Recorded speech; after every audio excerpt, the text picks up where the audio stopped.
علم ہنر امن و اخوت کو کرے عام، علم ہنر امن و اخوت کو کرے عام، عالم منبر کا ملے سب کو یہ پیغام، نفرت یہ مٹے دیپ جلے پیار و وفا کے، نفرت یہ مٹے دیپ جلے پیار و وفا کے، سنت قرآن کا رہے لب پہ سدانا، علم ہنر امن و اخوت کو کرے عام، علم ہنر امن و اخوت کو کرے عام، عالم منبر کا ملے سب کو یہ پیغام، عالم منبر کا ملے سب کو یہ پیغام۔ قال النبي صلى الله عليه وسلم لأن يهدي الله بك رجلا واحدا خير لك من حمر النعم۔ اسلام نے جو حد مقرر کی ہے اس سے آگے بڑھ کر نماز نہیں پڑھتا، روزے نہیں رکھتا اور دوسرے شرعی اعمال کو نہیں برتتا، اگر دل صالح نہ ہو تو ہمارا کوئی اعمال صالح نہیں ہو سکتا۔ تم زنا کے قریب تک نہ جاؤ۔ اے مومنو، تم سب کے سب اپنے رب سے توبہ کرو۔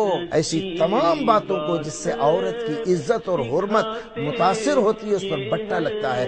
جوش اور جذبات کی عمریں ہوتی ہیں، ان عمروں میں ان کے بہکنے کے اندیشے زیادہ ہوتے ہیں۔ کہ ایک انسان حلال کھاتا ہو، حلال کماتا ہو۔ وہ ایک جو کچھ بھی قرآن میں ہے اس کی عملی تشریح، اس کی عملی تفسیر اللہ کے رسول کی زندگی۔ وہی ایسی باتیں کیا کرتے ہیں جن کا حقیقت سے کوئی تعلق نہیں۔ رسول اللہ صلی اللہ علیہ وسلم نے فرما دیا کہ لا نبی بعدی، میرے بعد کوئی نبی نہیں آنے والا ہے۔ اپنے وقت میں تمام دنیا پر فضیلت عطا فرمائی۔ اللہ کی رسی کو مضبوطی کے ساتھ پکڑ لو، وَاعْتَصِمُوا بِحَبْلِ اللَّهِ جَمِيعًا وَلَا تَفَرَّقُوا، آپس میں تفرقہ بازی مت کرو۔ الحمدللہ نحمدہ ونستعینہ ونستغفرہ ونؤمن بہ ونتوکل علیہ ونعوذ باللہ من شرور انفسنا ومن سیئات اعمالنا، من یہدہ اللہ فلا مضل لہ ومن یضللہ فلا ہادی لہ، واشہد ان لا الہ الا اللہ واشہد ان محمدا عبدہ ورسولہ، اما بعد۔ حضرات، آج مجھے جس موضوع پر آپ سے گفتگو کرنی ہے وہ اسلام میں سچ اور جھوٹ کے حوالے سے ہے۔ سچ کیا ہے، جھوٹ کیا ہے، اس حقیقت کے حوالے سے اگر سمجھنے کی کوشش کی جائے تو واقعہ یہ ہے کہ اسلام کی اگر ایک کوئی حقیقت کہی جا سکتی ہے، ایک اگر کوئی بات کہی جا سکتی ہے اسلام اور ایمان کے حوالے سے، تو صرف وہ ایک بات یہ ہوگی کہ اسلام حق ہے، ایمان سچ ہے اور اس کے علاوہ سب کچھ جھوٹ ہے۔ اس لیے کہ اللہ رب العالمین خود صدق و حق ہے، اور اسی صدق و حق کے ساتھ نبی پاک محمد عربی صلی اللہ علیہ وآلہ وسلم کو اس دنیا میں اس نے مبعوث فرمایا۔ اس لیے تو اللہ کے رسول صلی اللہ علیہ وسلم نے اپنے آپ کو نہ صرف صادق والامین کے اس لقب کے مطابق پوری کی پوری نبوت سے پہلے کی زندگی کو بھی ویسے ہی رکھا، اور نبوت ملنے کے بعد تو پورا اللہ تعالیٰ کی جانب سے جو پوری شریعت نازل ہوئی وہ اس کی پوری دنیا کے اندر اس کو پھیلانے کا کام، پوری دنیا انسانیت کو کے لیے جو پیغام تھا وہ سچائی کے تحت زندگی گزارنے کا، اور مکر و فریب اور جھوٹ و دغا سے دور رہنے کی اس کے اندر پوری کی پوری تعلیمات موجود تھیں۔ قرآن میں تقوی اختیار کرنے کو اللہ تعالیٰ نے مومنوں کو جہاں بتایا ہے، ساتھ ہی ساتھ یہ بھی کہا کونوا مع الصادقین، سچے لوگوں کے ساتھ ہو جاؤ، سچے لوگوں میں سے ہو جاؤ، سچے لوگوں میں سے اپنا شمار کروانے والوں میں سے ہو جاؤ۔ سورہ مائدہ کی آیت نمبر 119 میں اللہ رب العالمین نے جہاں جنت دینے کی بات کی ہے، جنت کا جو بدلہ ہے، دنیا کے اندر جو دنیا میں جو رویہ اختیار کرنے کے لیے کہا ہے کہ جس کے بدلے میں اللہ رب العالمین مرنے کے بعد جنت عطا فرمائے گا، اس کی خصوصیت یہ بتائی تھی کیا کہ یہ کس چیز کا بدلہ ہے؟ سچ بولنے کا بدلہ ہے، سچائی کا بدلہ کہا کہ سچائی کا کیا بدلہ ہے؟ ان کی سچائیوں کا بدلہ ہے، جس کی وجہ سے ان کو کیا ملنے والی ہے؟ ایک خوبصورت جنت، جس کے نیچے نہریں بہ رہی ہوں گی، باغات، بہترین سی جنت، ایک جو انسان کے تصور سے بالا تر، اپنی خوبصورتی کی انتہا کی تصور کر لے اور اس کے بعد جس جنت کو محسوس کرنے کی کوشش کرے، یہ کن لوگوں کا بدلہ ہے؟ جو سچ بولنے والے لوگ ہیں، یہ ان کا بدلہ ہے۔ متعدد جگہوں پر، کئی جگہوں پر اللہ رب العالمین نے قرآن پاک میں صادقین، محسنین کی فضیلت بتائی ہے، اپنا محبوب بتایا ہے، مومنوں کی خصوصیت بتایا ہے، جنت والوں کی جو خصوصیت بتائی ہے یہ کہا کہ وہ مومنین اور محسنین لوگ ہیں۔ تو یہ تو قرآن میں متعدد جگہوں پر ہے ہی۔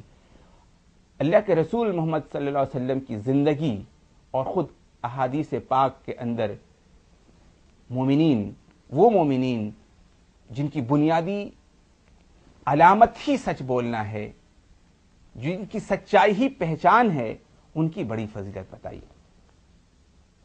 اللہ کے رسول کی حدیث سے، بخاری کی حدیث ہے، اللہ کے رسول نے فرمایا کہ سچائی نیکی کی جانب لے کر کے جاتی ہے، اور نیکی کہاں پہنچا دیتی ہے انسان کو؟ جنت میں پہنچا دیتی ہے۔ انسان سچ بولتا ہے، یہاں تک کہ اللہ رب العالمین کے دربار میں وہ کیا لکھا جاتا ہے؟ صدیق لکھا جاتا ہے۔ اس دنیا کے اندر اللہ کے رسول محمد عربی صلی اللہ علیہ وآلہ وسلم نے جس کو اپنا رفیق بنانے کی بات کی تھی کہ اگر اس دنیا میں میرا کوئی رفیق ہوتا تو وہ کون ہوتا؟ حضرت ابو بکر ہوتے، حضرت ابو بکر صدیق رضی اللہ تعالیٰ عنہ ہوتے۔ ان کا لقب ہی کیا تھا؟ صدیق، سچ بولنے والا۔ یعنی رسول اگر کسی کو اپنا دوست تصور کر سکتے تھے اس دنیا کے اندر تو وہ کون تھا؟ وہ صدیق تھے۔ نماز کی امامت ان کی زندگی میں، اللہ کے رسول کی زندگی میں حضرت ابو بکر صدیق رضی اللہ تعالیٰ عنہ نے کی تھی۔ مسلمانوں کے امیر، خلیفہ بنے تھے اللہ کے رسول کے بعد، لقب کیا تھا؟ صدیق تھا۔ رفیق ہونے کہ اگر دنیا میں کوئی اگر رفیق ہوتا تو اللہ کے رسول نے کیا کہا تھا؟ حضرت ابوبکر صدیق رضی اللہ تعالیٰ عنہ۔ اسی حدیث کے اندر اللہ کے رسول صلی اللہ علیہ وسلم فرماتے ہیں کہ اور بلا شبہ جو جھوٹ ہے وہ فسق و فجور کی طرف لے کر کے جاتی ہے، اور فسق و فجور کس چیز کی طرف رہنمائی کرتی ہے؟ کہاں پر پہنچا دیتی ہے؟ انجام اس کا کیا ہوتا ہے؟ اس کا واقعی انجام جو ہوتا ہے وہ جہنم کی شکل میں رونما ہوتا ہے۔ یہاں تک کہ انسان جھوٹا ہوتا ہے، یہاں تک کہ کیا ہو جاتا ہے؟ وہ جہنم میں پہنچ جاتا ہے۔ اللہ کے رسول نے فرمایا کہ انسان جھوٹ بولتا ہے، یہاں تک کہ اللہ رب العالمین کے دربار میں وہ جھوٹا لکھ دیا جاتا ہے، کذاب لکھ دیا جاتا ہے، اور اسی کذاب کی حیثیت سے جب وہ مرتا ہے تو انجام کیا ہے اس کا؟ جہنم۔ سخت وعیدیں آئی ہیں جھوٹ بولنے والے کی، سخت گناہ قرار دیا گیا ہے جھوٹ بولنا۔ کبائر بڑے گناہ کو کہا جاتا ہے، اور کبائر میں بھی اللہ کے رسول نے فرمایا اکبر الکبائر، جو سب سے زیادہ بڑے گناہ ہیں ان میں شمار فرمایا جھوٹ بولنے کو۔ کس طرح سے؟ اللہ کے رسول کی حدیث ہے کہ اللہ کے ساتھ شریک ٹھہرانا، یعنی اللہ کے ساتھ شرک کرنا، کسی کو ساجی ماننا، اور جن والدین نے انسان کو پیدا کیا ہے ان کی نافرمانی کرنا اور جھوٹی گواہی دینا، یہ کیا ہے؟ اکبر الکبائر۔ جو کبیرہ گناہ، جو بڑے گناہ ہوتے ہیں وہ تو ہوتے ہی ہیں، لیکن ان میں بھی سب سے زیادہ جو بڑے گناہ ہیں وہ یہ گناہ ہوتے ہیں۔ اللہ کے رسول صلی اللہ علیہ وسلم نے جب جھوٹ کی بات کی اس موقع سے تو 3 مرتبہ کہا قول الزور، قول الزور، قول الزور، کہا جھوٹی گواہی دینا، جھوٹی۔ صحابہ کرام محسوس کرنے لگے کہ کاش اب اللہ کے رسول چپ ہو جاتے۔ یہ کیفیت ان کی ہو گئی، یہ اتنا بڑا جرم تھا کہ جھوٹی گواہی دینا اکبر الکبائر میں سے اتنا بڑا جرم ہے۔